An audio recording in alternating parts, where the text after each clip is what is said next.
Bangladesh premier league 2025-এ এই 4টি দল সেমিফাইনালে উঠবে। অবশ্যই পয়েন্ট টেবিলে আপনাদেরকে জানিয়ে দেবো এবং কোন 4টি দল সেমিফাইনালে উঠবে। তার আগে আপনাদের পছন্দের দলটি অবশ্যই নিচে কমেন্টে জানান। যেখানে বঙ্গবন্ধু বাংলাদেশ প্রিমিয়ার লিগে কিন্তু একদম শেষের পথে, এখন শুধুমাত্র কোন 4 দল সেমিফাইনাল অর্থাৎ টপ 4-এ যাবে সেই নিয়ে কিন্তু আশঙ্কাই আছে। যেখানে আপাতত আপনাদেরকে জানাই পয়েন্ট টেবিল যদি আপনারা সামনে দেখেন, সেখানে কিন্তু রংপুর 8 ম্যাচ খেলে 16 পয়েন্ট, চট্টগ্রাম 8 ম্যাচ খেলে 10 পয়েন্ট, বরিশাল 7 ম্যাচ খেলে 10 পয়েন্ট এবং খুলনা কিন্তু 6 পয়েন্ট এবং রাজশাহীও 9 ম্যাচ খেলে 6 পয়েন্ট এবং 9 ম্যাচ খেলে 4 পয়েন্টে আছে ঢাকা ক্যাপিটালস এবং সবশেষে আছে সিলেট 8 ম্যাচ খেলে 4 পয়েন্ট। এবং অবশ্যই ঢাকা ক্যাপিটালসের কি সুযোগ আছে, তো ঢাকা ক্যাপিটালসের কাছে আছে 3টে ম্যাচ এবং 3টে ম্যাচে জিততে হবে, তো সেখানে কিন্তু হয়ে যাবে 10 পয়েন্ট। এবং যদি ঢাকা ক্যাপিটালস যদি 3টে ম্যাচ খেলে 10 পয়েন্ট হয়ে যায় এবং তাদের রান রেট আস্তে আস্তে শুধরাচ্ছে, তাকে কিন্তু এখানে খুলনা টাইগার কে আর রাজশাহীকে অবশ্যই হারতে হবে। যদি এই দুটি দল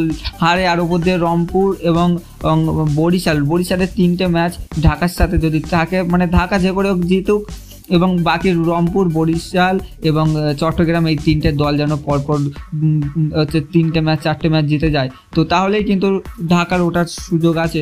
এবং এখন রংপুর কিন্তু ভরসা হয়ে উঠেছে একটা ঢাকার। রংপুর হচ্ছে এখন দেখা যাক অ্যাট দ্য এন্ড কী হয়, ঢাকা কি উঠতে পারবে? নিচে কমেন্টে অবশ্যই জানান।